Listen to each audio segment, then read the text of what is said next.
যাহার পরশ পেয়ে পাথর হলো সোনা, সন্দেহ ভুল নেই যার একটি কণা। ঠিক না বে ঠিক? যাহার পরশ পেয়ে পাথর হলো সোনা, সন্দেহ ভুল নেই যার একটি কণা। ঘরে বলো কিবা রাষ্ট্রে বলো, ঘরে বলো কিবা রাষ্ট্রে বলো, অশান্তি দূর করে শান্তি আনে সমাধান। সমাধান চাও যদি জীবনে মরণে, ফিরে যাও খুঁজে নাও চোখ রাখো কোরআনে। ঠিক না বে ঠিক? কোরআনের সাথে সম্পর্ক রাখতে রাজি আছেন? সকলে আছেন? এ বাণী সকলের নয় শুধু মুমিনের, যারাই চলবে মেনে ফল পাবে কোরআনের। এ বাণী সকলের নয় শুধু মুমিনের, যারাই চলবে মেনে ফল পাবে কোরআনের। ঘরে বলো কিবা রাষ্ট্রে বলো, ঘরে বলো কিবা রাষ্ট্রে বলো, অশান্তি দূর করে শান্তি আনে সমাধান। সমাধান চাও যদি জীবনে মরণে, ফিরে যাও খুঁজে নাও চোখ রাখো কোরআনে।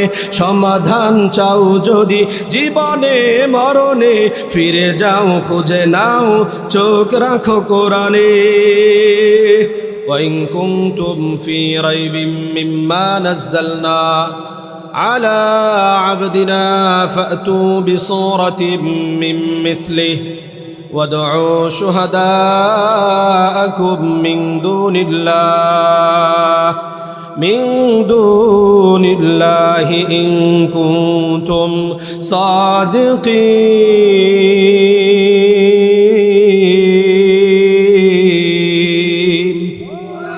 রব্বুল আলামিন আয়াত নাজিল করে বলেন, ওয়াইন কুনতুম ফি রাইবিম মিম্মা নাযালনা আলা আবদিনা।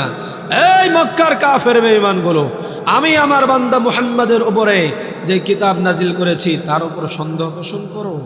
সন্দেহ যদি পোষণ করো, তাহলে তোমরা আমার কোরআনের ভিতরে যেই সমস্ত সূরাগুলো আছে, এই সমস্ত সূরার মতো একটা সূরা আইনা তোমরা দেখাইবা। বলেন তো, আল্লাহ পাকের এই চ্যালেঞ্জ গ্রহণ করার মতো বাপের বেটা এই দুনিয়াতে আছে? আওয়াজ করে বলেন আছে? আল্লাহ তাআলা বলেন, ওয়াদউ শুহাদাআকুম মিন দুনিল্লাহ। তোমরা যে বলো এটা মুহাম্মাদের বানানো, এটা আল্লাহর কিতাব নয়, তাহলে তোমরা এই কোরআনের মতো একটা ছোট্ট সূরা বানায়া আনবা। এবং এই সূরা আনতে গিয়া ওয়াদউ শুহাদাআকুম মিন দুনিল্লাহ, আল্লাহ ব্যতীত তোমাদের যে খোদা আছে, আল্লাহ ব্যতীত তোমাদের যে রব আছে, যাদেরকে তোমরা পূজা করো, তাদেরকেও ডাকবা, তাদের সাহায্য নিবা। ইন কুনতুম সাদিকিন, তোমরা যদি সত্যবাদী হও। আমার ওয়াজ বুঝে থাকলে বলেন, 1450 বছর আগে রব্বুল আলামিন এই আয়াত নাজিল করেছে। আবু জেহেল ছিল, উতবা ছিল, শাইবা ছিল, আবু লাহাব, বড় বড় কাফের তখন ছিল। এই আয়াতের চ্যালেঞ্জের মোকাবেলা তারা করতে পারে নাই, তাদের উত্তরসূরি আজ পর্যন্ত করতে পারে নাই। কিয়ামত পর্যন্ত আল্লাহর এই কোরআনের আয়াতের চ্যালেঞ্জের মোকাবেলা কেউ করতে পারবে না।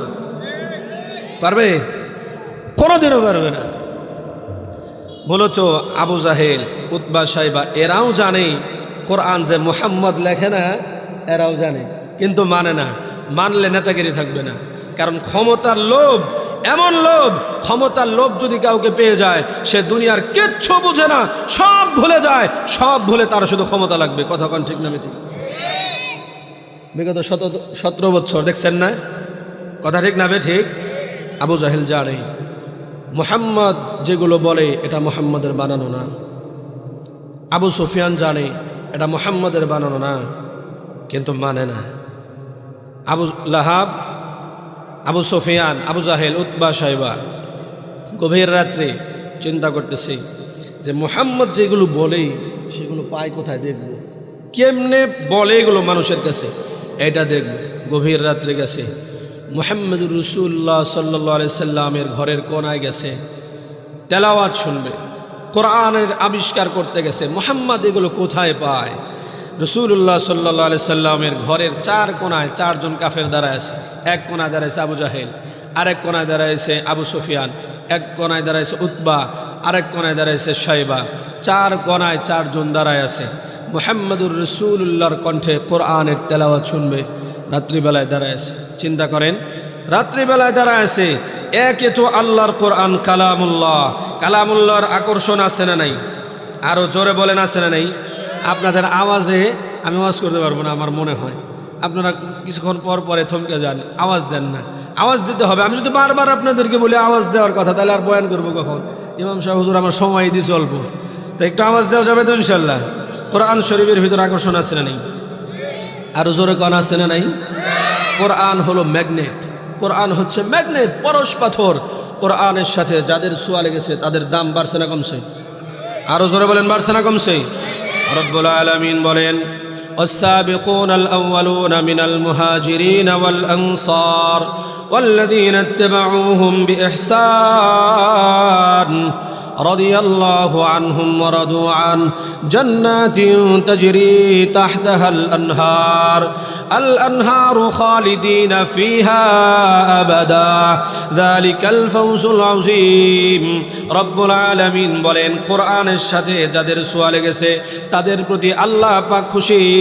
শুধু খুশি তাই না, পৃথিবীর আগত যত মানুষ আছে কিয়ামত পর্যন্ত যারা আসবে তারাও যদি ওই কোরআন ওয়ালা সাহাবা ইকরামকে অনুসরণ করে, ওয়াল্লাযীনা ইত্তাবাউহুম বিইহসান, আল্লাহ তাআলা বলেন যারা তাদেরকে অনুসরণ করবে আমি আল্লাহ তাদেরকেও জান্নাতের মালিক বানায় দেব।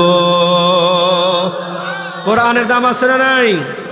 কোরআন যাদের সাথে ছোঁয়া লাগে তাদেরই দাম বেড়ে যায়। সুবহানাল্লাহ বলেন। কোরআনের সাথে আমাদের সম্পর্ক নাই, এর জন্য মানুষের মর্যাদা এখন কমে গেছে। কথা কোন ঠিক না ঠিক? কোরআন মানতে চায় না, কোরআন মানতে চায় না। কোরআনের সাথে ছোঁয়া লেগেছে সাহাবা ইকরামের, কেমন দাম বেড়েছে। আল্লাহ রাব্বুল আলামিন বলছেন সাহাবা ইকরামের প্রতি আমি আল্লাহ খুশি, সাহাবা ইকরাম আমি আল্লাহর প্রতি খুশি। সুবহানাল্লাহ। কোরআন দিয়া জীবন পরিচালনা করছে, কি দিয়া? কোরআন হচ্ছে পরশ পাথর। কোরআন কি? আরো জোরে কোন, আরো জোরে। যাহার পরশ পেয়ে পাথর হলো সোনা, সন্দেহ ভুল নেই যার একটি কণা। ঠিক না ঠিক? যাহার পরশ পেয়ে পাথর হলো সোনা, সন্দেহ ভুল নেই যার একটি কণা। ঘরে বলো কিবা রাষ্ট্রে বলো, ঘরে বলো কিবা রাষ্ট্রে বলো, অশান্তি দূর করে শান্তি আনে সমাধান। সমাধান চাও যদি জীবনে মরণে, ফিরে যাও খুঁজে নাও চোখ রাখো কোরআনে। ঠিক না ঠিক? কোরআনের সাথে সম্পর্ক রাখতে রাজি আছেন? সকলে আছেন? এ বাণী সকলের নয় শুধু মুমিনের, যারাই চলবে মেনে ফল পাবে কোরআনের। এ বাণী সকলের নয় শুধু মুমিনের, যারাই চলবে মেনে ফল পাবে কোরআনের। ঘরে বলো কিবা রাষ্ট্রে বলো, ঘরে বলো কিবা রাষ্ট্রে বলো, অশান্তি দূর করে শান্তি আনে সমাধান। সমাধান চাও যদি জীবনে মরণে, ফিরে যাও খুঁজে নাও চোখ রাখো কোরআনে। সমাধান চাও যদি জীবনে মরণে, ফিরে যাও খুঁজে নাও চোখ রাখো কোরআনে। কোরআনের দাম আছে না নাই? আরো জোরে বলেন, আছে না নাই? আবু জাহেল, আবু সুফিয়ান, উতবা, শাইবা, মনে আছে রসুলের ঘরের 4 কোণায়? মনে আছে না? ভুলে গেছেন? রসুলের ঘরের 4 কোণায় 4 জন কাফের দাঁড়ায় আছে। রাত যখন গভীর হয়ে গেল, মুহাম্মদুর রাসূলুল্লাহ সাল্লাল্লাহু আলাইহি ওয়াসাল্লাম, একে তো আল্লাহর কোরআন কালামুল্লাহ, দ্বিতীয়তে যেই মহামানবের উপরে নাজিল হয়েছে সেই মুহাম্মদুর রাসূলুল্লাহর কণ্ঠে কোরআন তেলাওয়াত। তেলাওয়াত কত সুন্দর হবে এটা অনুমান করলেই বোঝা যায়। রাত যখন গভীর হয়ে গেল, মানবতার মুক্তির দূত মুহাম্মদুর রাসূলুল্লাহ কোরআনুল কারীমের তেলাওয়াত শুরু করেছে। আর 4 কোণায় দাঁড়ায় আছে। ওই সময় মক্কায় সবচাইতে, কোরআনের সবচাইতে বড় দুশমন আবু জাহেল, আবু লাহাব, উতবা, শাইবা, 4 জন চার কোণায় দাঁড়ায় আছে। রাত্রিবেলায় মুহাম্মদুর রাসূলুল্লাহ কোরআনের তেলাওয়াত যখন শুরু করে দিলেন, চারজন দাঁড়ায় শুনতেছে কোরআনের তেলাওয়াত। চারজনই মনে মনে ভাবতেছে আর একটু তেলাওয়াত শুনে এরপরে বাড়ি চলে যাব, আর একটু তেলাওয়াত শুনে বাড়ি চলে যাব। এইভাবে ভাবতে ভাবতে চারজন কাফেরের জন্য ফজরের ওয়াক্ত হয়ে গেছে। একজন কাফের বাড়ি যাওয়া তো দূরের কথা, দাঁড়ানো থেকে বসার পর্যন্ত সময় পায় নাই। এত আকর্ষণ কোরআনের ভিতরে, এত আকর্ষণ। এই চারজন যখন বাড়ির দিকে রওনা হয়েছে, পথিমধ্যে যা আবু সুফিয়ান ডেকে বলে, ভাই আবু জাহেল, একটা কথা তোমাকে বলতে চাই, যদি কিছু মনে না করো। বলে, কি কথা বলবে? আবু সুফিয়ান বলে, এই যে সারা রাত দাঁড়ায় কোরআনের তেলাওয়াত শুনলাম, আমার মনে হয় এটা মুহাম্মদের বানানো না, আমার তো মনে হয় এটা কোনো ঐশ্বরিক বাণী হবে। আবু জাহেল কয়, আমারও তো একই কথা। সুবহানাল্লাহ বলেন। আবু জাহেল কি কয়? আমারও তো একই কথা, আমার মনে হয় এটা মুহাম্মদের বানানো না, আমারও মনে হয় এটা মহান আল্লাহ পাকের কিতাব। তবে এই কথা আমরাই যদি স্বীকার করি এটা আল্লাহ পাকের কিতাব, তাহলে আমাদের তো আর কোনো নেতাগিরি থাকবে না। খবরদার, আমি বুঝতে পেরেছি কোরআনের প্রতি তোমরা দুর্বল হয়ে গেছো। খবরদার, আর কোরআনের কাছে আসতে পারবে না। আজকে থেকে 144 জারি করে দেওয়া হলো, আর কোরআনের তেলাওয়াত শুনতে পারবে না। বরং যেখানে কোরআন তেলাওয়াত হয় সেখানেই গান বাজনার আয়োজন করবা, হন্ডগোল সৃষ্টি করবা, কোরআনের বিরুদ্ধে কথা বলতে হবে। এই কথাগুলো যখন আইন পাশ করলো, আবু জাহেল আইন পাশ করলো, রব্বুল আলামিন বলেন, এই ভণ্ডের কথা আমি আল্লাহ রব্বুল আলামিন কোরআনুল কারীমের ভিতরে লিখে দিয়েছি। কারণ আবু জাহেল তো কয়দিন পরে এই পৃথিবী থেকে বিদায় হয়ে যাবে, আবু সুফিয়ান কয়দিন পরে এই পৃথিবী থেকে বিদায় হয়ে যাবে, কিন্তু আবু জাহেলের নাতিপুতি তো মরবে না, কিয়ামত পর্যন্ত তারা থাকবে। তারাও যে কিয়ামত পর্যন্ত কোরআনের বিরুদ্ধে বলবে, এই কথা যেন বিশ্ব নবীর উম্মত মুসলমানেরা বুঝতে পারে, এর জন্য আল্লাহ রব্বুল আলামিন আবু জাহেলের সেই কথা কোরআনুল কারীমের ভিতরে রেখে দিয়েছেন। সুবহানাল্লাহ। আল্লাহ তাআলা বলেন, وقال الذين كفروا لا تسمعوا لهذا القرآن والغوا فيه لعلكم تغلبون।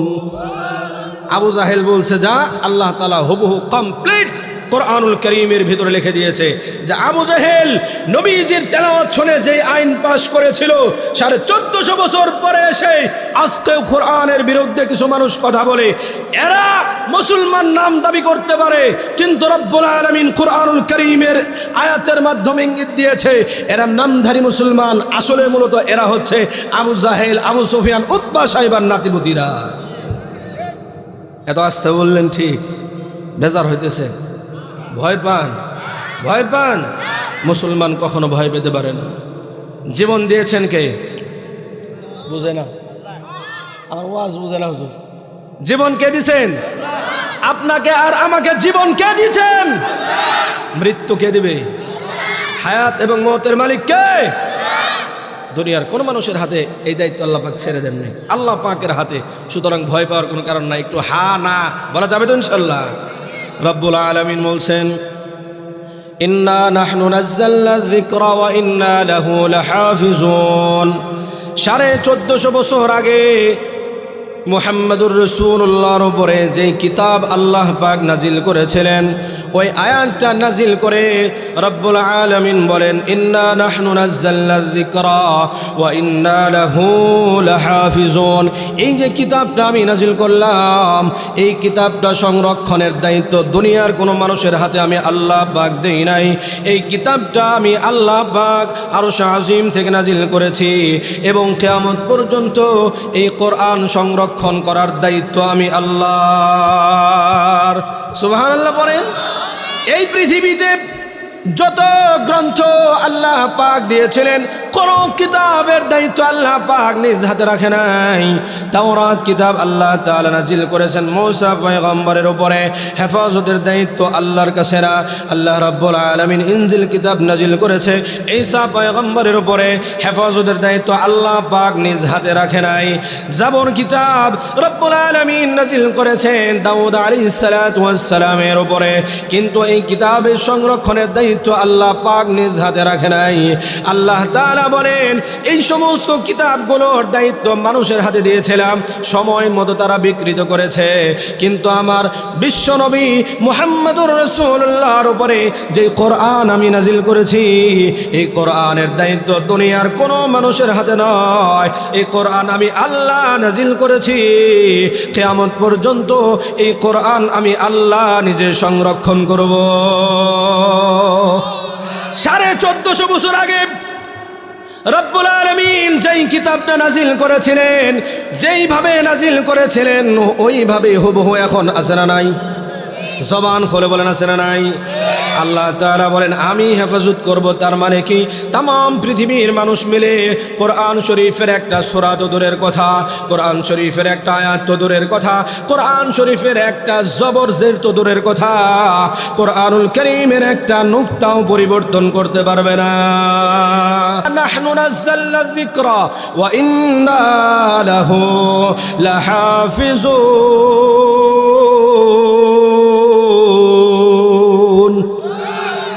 আল্লামা ইমাম কুরতুবী রহমাতুল্লাহি আলাইহি এই আয়াতটা বোঝানোর জন্যে সকল তাফসীরের কিতাবে এই ঘটনাটা আছে। মুত্তাসিল সনদে একটা ঘটনা বর্ণনা করেছেন। এই ঘটনাটা বললে আসমান থেকে আল্লাহ পাক যে কোরআনুল কারীম নাজিল করেছেন, যেইভাবে নাজিল করেছেন ওইভাবেই আছে। এইটা বোঝানোর জন্য একটা ছোট্ট ঘটনা বললেই আপনাদের বুঝে আসবে। খলিফা মামুনুর রশিদের দরবারে মাঝে মাঝেই শিক্ষা বিষয়াদি নিয়ে একটা সভা অনুষ্ঠিত হতো। এই সভার ভিতরে বিভিন্ন ধর্মের জ্ঞান বিজ্ঞানের বিভিন্ন পণ্ডিতদের আসার অনুমতি ছিল। এমন একটা সভার ভিতরে একজন ইহুদি পণ্ডিত এসে উপস্থিত হয়ে গেছে। ইহুদির দিকে তাকাইলে বোঝা যায় লম্বা চড়া সুন্দর পোশাক পরিহিত, চেহারাও সুন্দর, দেখলেই বোঝা যায় একজন বিশিষ্ট মানুষ হবে। এমন একজন সুন্দর মনের মানুষ ইহুদি পণ্ডিত এসে সবাই উপস্থিত হয়ে গেছে।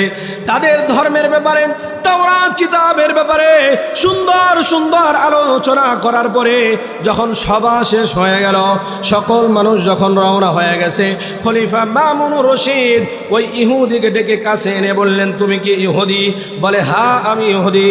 খলিফা মামুনুর রশিদ ডেকে বলে তুমি যদি মুসলমান হয়ে যাও তাহলে তোমার সাথে চমৎকার ব্যবহার করা হবে। সুবহানাল্লাহ বলেন।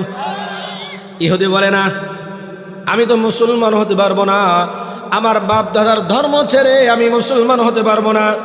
আর ইসলামের একটা বিধান হলো কেউ যদি মুসলমান হতে না চায় তাকে জোর করে মুসলমান বানানো বৈধ নয়। কথা বলেন ঠিক না বে ঠিক? আরো জোরে কোন ঠিক না বে ঠিক? ইহুদি যখন বলল না মুসলমান হতে পারবো না, আমি আমার বাপ দাদার ধর্ম ছাড়তে পারবো না, এখানে আলোচনা শেষ। খলিফা মামুনুর রশিদ আর কোনো কথা বললেন না। ইহুদি বের হয়ে চলে গেল। দীর্ঘ 1 বছর পরে এই ইহুদি আবার মুসলমান হয়ে খলিফা মামুনুর রশিদের দরবারে প্রবেশ করেছে। 1 বছর পরে মুসলমান হয়ে আবার খলিফা মামুনুর রশিদের দরবারে প্রবেশ করেছে। এবার মুসলমানদের পক্ষে কথা কয়, কোরআনের পক্ষে কথা বলে। আলোচনা যখন শেষ হয়ে গেল, খলিফা মামুনুর রশিদ এই ইহুদিকে আবার কাছে ডাকলেন, ডেকে বললেন তুমি কি সেই ইহুদি না? বলে হ্যাঁ আমি তো সেই ইহুদি। খলিফা ডেকে বলেন গত বছর আমি তোমাকে ইসলামের দাওয়াত দিলাম, কোরআনের দাওয়াত দিলাম, তখন তো তুমি ইসলাম গ্রহণ করলে না, কিন্তু এখন ইসলাম গ্রহণ করে আবার আমার দরবার আসলের কারণ কি? খলিফার এই প্রশ্নের জবাবে ইহুদি তখন ডেকে বলে ও খলিফা, আপনি যখন আমাকে দ্বীনের দাওয়াত দিয়েছেন আমার ভিতরে তখন নাড়া দিয়ে উঠেছে। আমি আপনার দরবার থেকে বের হয়ে যাওয়ার পরে আমি একজন হস্তলেখক, আমার হাতে আমি কিতাব লিখে এগুলো বাজারে বিক্রি করে খাই। আমি এখান থেকে বের হয়ে যাওয়ার পরে আমার মনের ভিতরে একটা সংকল্প জাগলো, আমি বর্তমান সময়ের সমস্ত ধর্মগ্রন্থগুলো একটু যাচাই করে দেখার জন্য আমার ইচ্ছা জাগলো। আমি এখান থেকে বের হয়ে যাওয়ার পরে ইহুদিদের কিতাব তাওরাত কিতাব আমি নিজ হাতে লিখেছি। এইটা লেখার পরে কয়েক আয়াত কিছু কম বেশি করে দিলাম। এরপরে এই কিতাবটা নিয়ে যখন ইহুদিদের উপাসনালয়ে গেলাম, ইহুদিরা অত্যন্ত আগ্রহের সাথে এই তাওরাত কিতাব আমার কাছ থেকে কিনে নিয়ে গেল। আমি যে ভুল লিখে দিছি এই কথা কেউ প্রশ্ন তুলে নেই, আগ্রহের সাথে কিতাব নিয়ে গেছে। এরপরে ইনজিল কিতাব লিখলাম, অনুরূপ ইনজিল কিতাবের ভিতরেও কিছু ভুল লিখে দিলাম। এই কিতাব নিয়ে যখন খ্রিস্টানদের উপাসনালয়ে গেলাম, তারা অত্যন্ত আগ্রহের সাথে আমার কাছ থেকে এই কিতাবটা কিনে নিয়ে গেল। এরপরে আমি বুঝতে পারলাম ইহুদি ধর্ম বাতিল, খ্রিস্টান ধর্ম বাতিল। এরপরে আমি কোরআনুল কারীমের একটা কপি লিখলাম।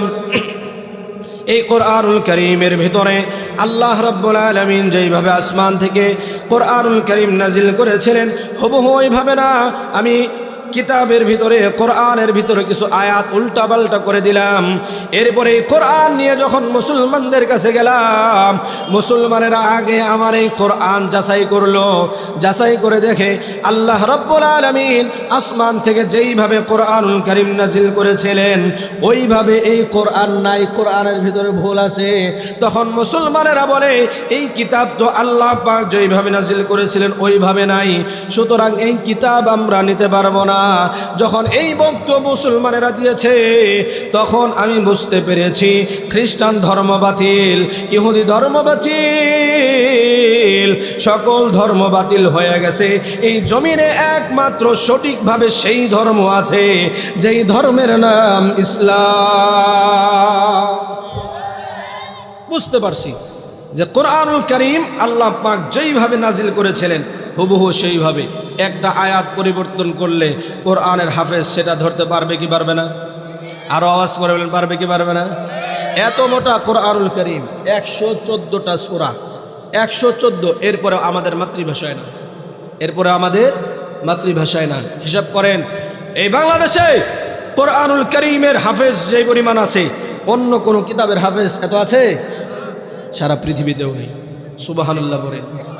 আল্লাহ পাক হেফাজত করে। ওই যে আল্লাহ তাআলা কোরআনুল কারীমের ভিতরে বলছেন ইন্না নাহনু নাযালনা যিকরা ওয়া ইন্না লাহু লাহাফিজুন। রব্বুল আলামিন বলছেন আমি আল্লাহ হেফাজত করব। কেমনে? মানুষের সিনার মাধ্যমে, মানুষের সিনার মাধ্যমে আল্লাহ পাক হেফাজত করে। একটা আয়াত, এই যে এখানে আমি যদি বলি একটা আয়াত ভুল বললে ওলামা একরাম যারা আছে এসে আমার কান ধরবে। কথা বলেন ঠিক না বে ঠিক? কোরআনের আয়াতের সাথে কেউ দুশ্মনী করে এই জমিনে টিকতে পারবে? আওয়াজ করে বলেন পারবে? কোরআনের বাতি কে জ্বালিয়েছেন? আরো জোরে বলেন কে জ্বালিয়েছেন? কোরআনের আলো যে নিভিয়ে দিতে যাবে কোরআনের আলোতে সেই পুরে সরখার হয়ে যাবে। কোরআনের আলো নিভিয়ে দেওয়া সম্ভব? আরো জোরে বলেন সম্ভব? তো আল্লাহ তাআলা যেইভাবে কোরআনুল কারীম নাজিল করেছিলেন সেইভাবেই আছে। আল্লাহ তাআলা যখন নাজিল করেছিলেন ওই সময় মানুষ যেইভাবে কোরআনকে মানছে এখন কি সেইভাবে মানে? মানে সেভাবে? আরো জোরে বলেন মানে? মানে না। হুজুর নামাজের বিধান ভাল লাগে, নামাজ পড়তে ভাল লাগে, কিন্তু সুদ ভাল লাগে না।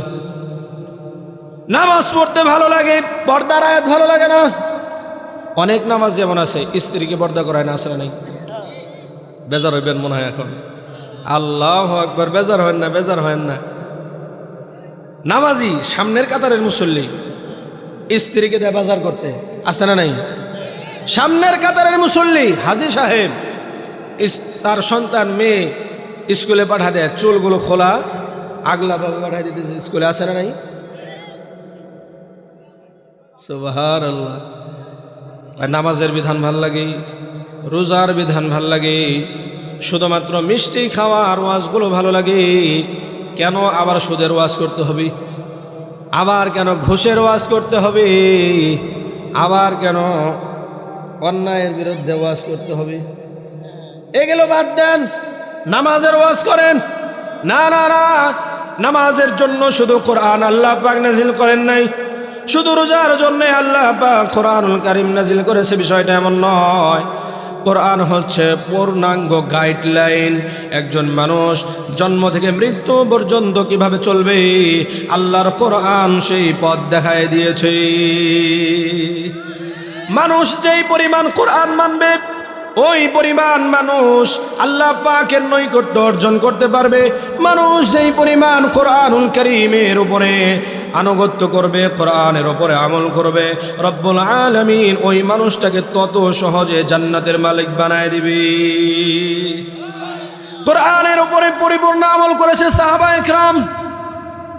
এর জন্যই তো রব্বুল আলামিন বলেন, ওয়াইদা কিলা লাহুম আমিনু কামা আমানান নাস, ওয়াইদা কিলা লাহুম আমিনু কামা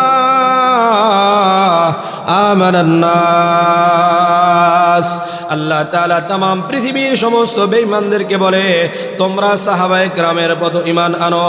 কারণ সাহাবায়ে কেরামের ঈমানের ভিতরে ঘুষ খাওয়া ছিল না, সাহাবায়ে কেরামের ঈমানের ভিতরে হারাম খাওয়া ছিল না, সাহাবায়ে কেরামের ঈমানের ভিতরে কোনো ভেজাল ছিল না।